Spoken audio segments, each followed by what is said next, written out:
Begitu, sepintas mendengar sepintas itu memang intinya pokoknya sahabat malam Jumat itu ahli kubur tuh pada mulai ke rumah ini minta doa, terus kalian tidak didoai pulang nggak balik kubur berbes nangis dan sebagainya. Itu namanya ilmu khayal itu. Memang lanjutannya ceritanya bagus, maka anak-anak itu pada keterlaluan ya, kalau tidak salah pada keterlaluan seneng makan dunia warisannya tapi lupa doakan orang tuh. Itu benar nasihat yang belakang itu benar, tapi yang pertama itu adalah salah, nggak ada. Malam Jumat pulang ini sudah dihubung-hubungkan tahlilannya malam Jumat nanti. Bahkan di Cirebon ada lagi, kalau ada orang meninggal dunia itu dikasih makan, nanti mbahmu datang makan. Alhasil anak-anak nggak boleh. Nggak ada itu semuanya.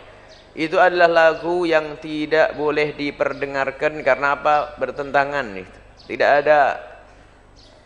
Dalam agama orang malam Jumat pulang ke rumah minta doa, kemudian udah didoain nangis, mana itu? Tidak ada cerita semacam itu. Yang ada adalah kewajiban bagi kita sebagai seorang anak untuk mendoakan orang tua. Ngapain jalan-jalan ke rumahmu? Jadi itu biasanya itu dikarang oleh penghayal. Lagu-lagu itu adalah penghayal. Itu hanya mungkin dia adalah seorang, dan mungkin tidak bisa disalahkan yang ngarang lagu karena dia mungkin bukan ustadz. Hanya kok ini kebetulan ini orang Jawa Tengah, Jawa Timur ini tahlilannya malam Jumat, kayaknya ini saya buat lagu cocok nih. Saben malam Jumat pulang apa ngono lah. Wah masyhur, sekali lihat jutaan itu katanya. Yang lihat dengar. Enggak ada. Tidak ada pulang. Jangan menyanyikan lagu-lagu seperti itu.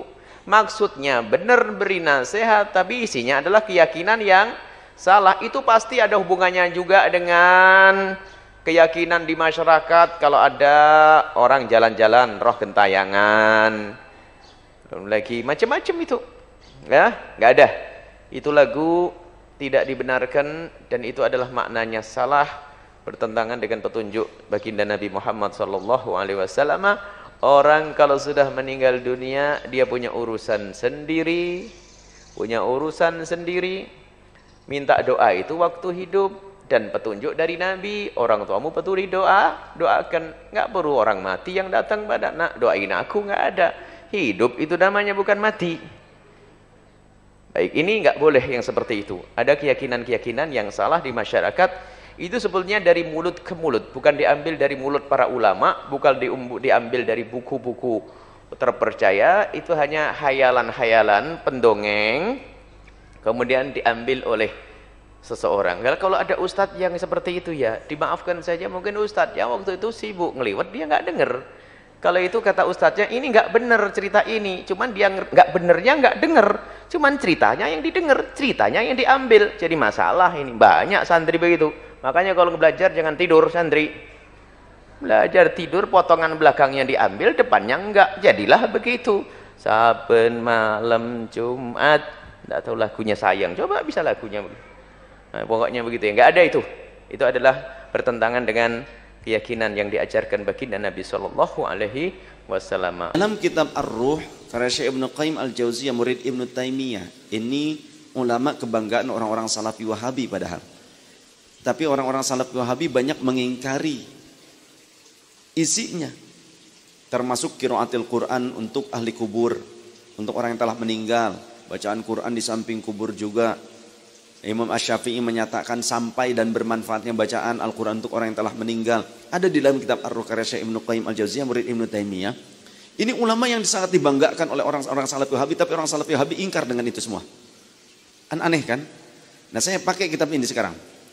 Ada di dalam kitab itu pula, termasuk juga dalam kitab karya ulama Syafi'iyah.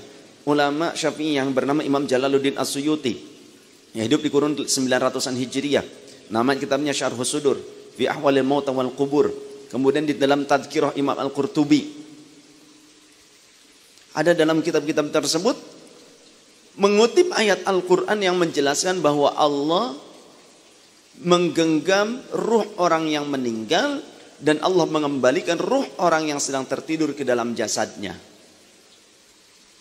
Ayat ini mengindikasikan tentang pertemuannya ruh orang yang telah meninggal dengan orang yang masih hidup dalam Mimpi.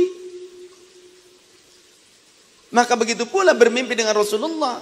Di dalam hadis yang sahih, di dalam Riyadhus Shalihin di antaranya, Rasulullah mengatakan, "Man yarani fil manami fasayarani fil yaqzah." Siapa orang yang melihatku di dalam mimpi, maka bisa saja dia melihatku dalam keadaan terjaga. Wala yatamatsalu syaitanu bi, dan syaitan tidak bisa menyerupaiku. Dalam riwayat yang lain, "Man ra'ani fil manami faqad ra'ani haqqan." Siapa orang yang melihatku di dalam mimpi, maka sungguh ia telah melihatku dalam keadaan yang senyata-nyatanya, yang sebenar-benarnya. Bukan cuma Nabi. Jadi roh mukmin yang lain bisa saja dipertemukan oleh Allah di dalam mimpi dengan orang yang masih hidup dalam mimpinya. Ayatnya dalam Al-Quran ada seperti itu. Jadi Allah menggenggam ruh orang yang meninggal dan Allah mengembalikan ruh orang yang tertidur ke dalam jasadnya. Maka bisa saja bahkan di dalam suatu keterangan, di dalam riwayat Imam Asy-Syatibi, juga Imam Asy-Syibli, mengutip riwayat Rasulullah SAW menjelaskan setiap malam Jumat dan hari Jumat, ruh orang mukmin akan didatangkan kepada keluarganya. Diperlihatkan bagaimana keadaan keluarganya. Seperti itu. Kalau keluarganya sedang beramal soleh, diberikan kebahagiaan, rasa bahagia. Kalau keluarganya berbuat keburukan, diberikan rasa sedih. Sedih. Itu ada benar, maka jangan diingkari. Ada orang yang mengingkari, ngapain ruh setiap malam Jumat? Iya terserah emang kenapa. Kalau gak percaya mati dulu deh. Ntar tunggu malam Jumat, gue tunggu. Itu ada keterangannya dan ini valid, keterangannya valid. Ya. Bisakah? Apakah akan memberikan satu hal, nasihatkah atau apakah? Bisa saja, bisa saja. Ingin menyampaikan sesuatu yang jelas mungkin nasihat, karena kalau menyampaikan saldo rekening nggak mungkin, betul ya? Kata ahli kuburnya saja, aduh deposit saja aja minus, kata begitu. Kebanyakan bikin hoax di media sosial, broadcast dulu, akhirnya minus deposit saya katanya. Ngutang. Bisa memberikan satu nasihat. Saya ingat mungkin kalau Pak Ade Permana ada saat ini bisa testimoni. Beliau pernah nanya ke saya, "Bim, saya tuh kangen sama Bapak almarhum," kata beliau. "Ada gak amalan supaya saya bisa bermimpi ketemu Bapak?" "Oh ada, bisa." "Apa ya?" "Sholat hajat." Sholat hajat, kemudian wiridkan. Ala ya'lamu man khalaqa wa huwal latiful khabir. Yang banyak, berapa? Mampunya berapa mampunya? Terserah. Ala ya'lamu man khalaqa wa huwal latiful khabir, ayat Quran. Ternyata betul. Ketika sudah dilaksanakan, tertidur sambil wirid. Gak tahu wiridnya, mungkin gak nyampe target yang saya tentukan kayaknya, mungkin keburu tidur. Biasalah kalau wirid kan cepat ngantuknya begitu. Kalau kita susah tidur, datang ke majelis dzikir, datang ke khutbah Jumat, datang ke majelis ilmu, insya Allah molor harita kenena. Ngerek sampai ke ngacai gitu, hokcai, melhok berengacai. Itu obat tidur yang paling ampuh. Apa itu? Majelis dzikir, wiridan. Bismillahirrahmanirrahim. Allah, Allah, Allah, Allah.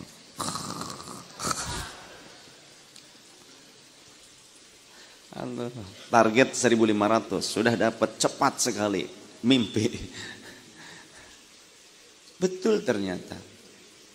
Dimimpikan berjumpa dengan izin Allah. Ya minta sama Allah, bisa.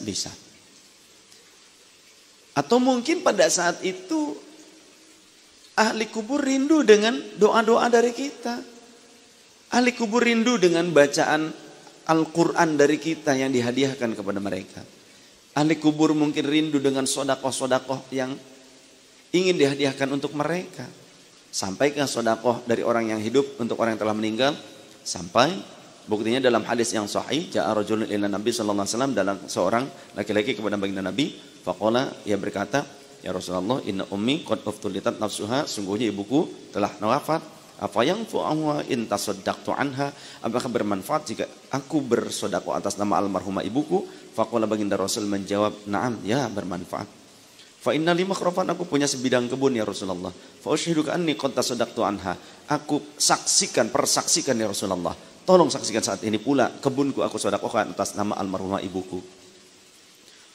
Tapi belum ada nih jamaah Babur Rasul datang, Bib, tolong Bib, ini saya hibahkan tanah ini untuk atas nama almarhumah ibu saya. Belum ada. Nasib. Bikin proposal, enggak, yang ngasih enggak ada begitu. Ya, nasib sudah enggak apa-apa. Sing penting ditemani ikan koi sajalah, sudah hilang stres. Tapi enggak apa-apa, saya senang. Ada yang bilang, Bib, jamaah berapa? Sekian ribu. Tapi kok majelis belum jadi-jadi? Ya enggak apa-apa, yang penting jamaah yang sekian ribu jadi semua. Jadi apa? Jadi medit kabeh. Enggak lah, jadi soleh semua, amin. Ya, buat saya fisiknya memang tidak terlalu penting, fisik majelis. Tapi batinnya itu yang paling penting. Majelisnya tetap penuh, istiqomah jamaahnya, dan kami bisa menjamu semua jamaah yang hadir. Kami tidak perlu ngemis kepada jamaah. Yang penting itu buat saya.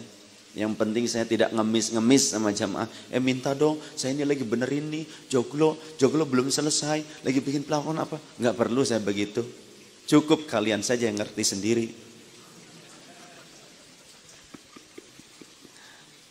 Nggak ya, tidak perlulah, nggak apa-apa, silakan. Urusi dulu saja keluarga kamu yang benar. Itu saya lebih baik buat saya. Jangan sampai ngasih-ngasih ke saya tapi nanti keluarganya repot. Tapi insya Allah sih sebetulnya kalau sedekah mah tidak akan berkurang. Ya. Ya kan bahasa-bahasa diplomatis gitu loh. Saya ini cocok sebetulnya untuk jadi diplomat negara gitu. Ya. Iya, jadi utusan diplomatik itu nanti oleh Pak Jokowi, nanti saya kemana begitu ya, termasuk ke alam barzakh nanti, ke kuburan tuh gitu. Gitu. Mengaitkan dengan ahli kubur nanti urusannya saya mah. Begitu. Karena yakin sampai pahala-pahala yang dihadiahkan kepada mereka. Demikian, ya.